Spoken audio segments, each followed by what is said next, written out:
नमस्कार. उद्या चौधरवाडी या ठिकाणी मैदान भरते, ओपनचं मैदान भरते बरं का. आणि त्या मैदानामध्ये सगळे महाराष्ट्रातले टॉपचे बैल काही निम्मे येणार आहेत, निम्मे येणार आहेत आणि निम्मे येणार नाहीत. आता नक्की कोणकोणते बैल येणार आहेत ते तुम्ही ते बघाच. त्यांचे पैरे एक अंदाजित पैरे एक अंदाज लावला आहे कोण कोणासोबत पळू शकतो. मैदानामध्ये तुम्हाला मी सांगितलं आहे ते मैदान जे आहे ते उद्या होणार आहे. नक्कीच त्या गटामध्ये पहिल्या नंबरचा पैरा जो आहे वेगाचा शेवट सर्जाचा पैरा कोणासोबत असू शकतो. सर्जा बैल त्या ठिकाणी येणार आहे.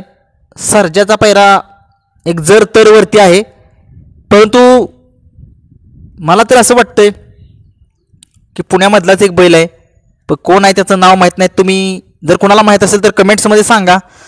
2 नंबरचा पैरा आहे द्वारलीचा हरण्या येणार आहे बरं का. तिथं द्वारलीकरांचा हरण्या पळणार आहे मानघरकरांच्या वादळसोबत. वादळ माहीत आहे तुम्हाला, एक टॉपचा बैल आहे, जाईल त्या मैदानात आणि आजपर्यंत सेमी कधी हारला नाही हो बैल. एक माझ्या अंदाजानुसार हारला पण असेल, पण जेव्हा जेव्हा मी बघतोय तेव्हा तो सेमीला हारत नाही बैल कधी, भले त्याला गुलाल नशीब आहे त्या बैलाच्या. 3 नंबरचा पैरा आहे गजा 4x4 आणि त्याच्यासोबत पळतोय कबाली. हे बैल जे आहेत ती पुणे जिल्ह्यातील बैल आहेत, बारामती तालुक्यातील बैल आहेत. कारण मैदान जे होते ते एक मोठं मैदान भरते 17 तारखेला, त्याच्यामुळे काही मोठी बैल नामांकित बैल त्या ठिकाणी येणार नाही आहेत. 4 नंबरचा पैरा आहे पिंटू शेट मोडक वडकी यांचा कॉकटेलचा पैरा आहे. करंजी पुलकरांचा छोटा बाजी हा पैरा दिसू शकतो तुम्हाला मैदानामध्ये. बघूया काय होते. 5 नंबरचा पैरा आपल्या सगळ्यांचा लाडका बैल, या बैलगाड्या क्षेत्रातला देव, बकासूरच्या दावणीतला साम्राज्य उद्या पळेल, 100% पळेल. आणि त्याचा पैरा कोण? त्याचा पैरा जो आहे तो विराट असेल. तो विराट जो मोहिल शेठ धुमाळ यांच्या नियोजनात पळतो, त्यांच्या आता दावणीला आहे तो विराट. 6 नंबरचा पैरा आहे सोन्या 22-11 आणि त्याच्यासोबत तो घरचाच साज पळेल, एक आदत वासुर आहे. बघूया काय कमाल करेल, कारण की सोन्या एक स्ट्रगल करतोय, परंतु बघूया काय कमाल करेल सोन्या तो. 7 नंबरचा पैरा आहे 302 का 301 हरण्यात तो पळेल कॅप्टन या बैलासोबत. कॅप्टन बैल सगळ्यांना माहित आहे, पुण्यातला चांगला बैल आहे आणि गुलाल हा सारखा मिळवते त्या मैदानात.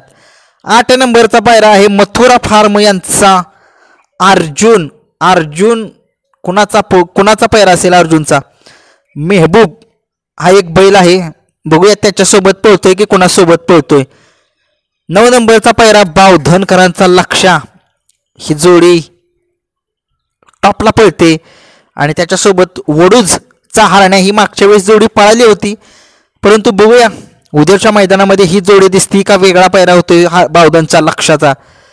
10 नंबरचा पैरा जो आहे तो बकासूरचा पैरा म्हणू शकत नाही, कारण मामाने सांगितले बकासूर 17 तारखेला पळणार आहे, त्याच्यामुळे बकासूर मला नाही वाटत की येईल म्हणून. बघूया, सांगू शकत नाही बरं का. बकासूरचं नियोजन हे कधी पण होऊ शकतं. बकासूर हा 17 तारखेला येणार आहे. उद्या येणार असेल तर आपण अपडेट देऊया.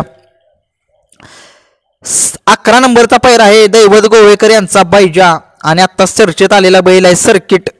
एक सुंदर असा जोडी पळेल या मैदानात. सर्किट सगळ्यांना माहित आहे काय पळते. 12 नंबरचा पैरा आहे मल्हार छोटा मल्हार. या बैलगाडा क्षेत्रात त्या छोट्या खोंडानं आदत वासरानं धुमाकूळ घातलाय पुणे जिल्ह्यामध्ये. तो मल्हार आदत मधला आणि तो छत्रपती संभाजीनगरचा तो छोटा लखन, हीच जोडी पळेल.